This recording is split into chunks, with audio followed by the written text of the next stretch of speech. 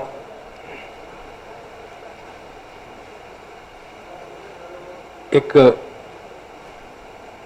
انصاف کے واسطے، انجسٹس کے خلاف آواز اٹھانے کے واسطے آپ سب لوگ یہاں پر آئے، اور میں آرگنائزرز کو جو سو بدائی دینا چاہتا ہوں۔ I congratulate the organizers for organizing this program to raise their voice against injustice and to fight for justice.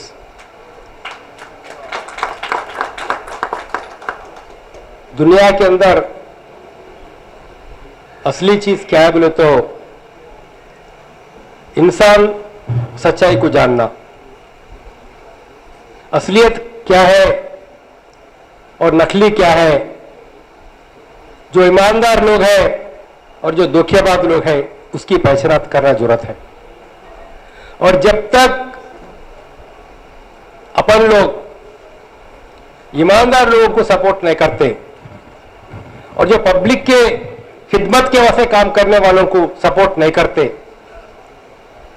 اور جو ناانصافی کے خلاف جو لڑنے والوں کو اپن سپورٹ نہیں کرتے، تب تک جو سو حالت نہیں سدھرتے۔ اس سے پہلے کہ جو اسپیکرز بتائے تھے، میں سبھی وہ لوگوں کا ویوز سے، آئیڈیاز سے میں متفق ہوں۔ دو تین چیز ہے یہاں پر، اور خاص کر حیدرآباد کا حد تک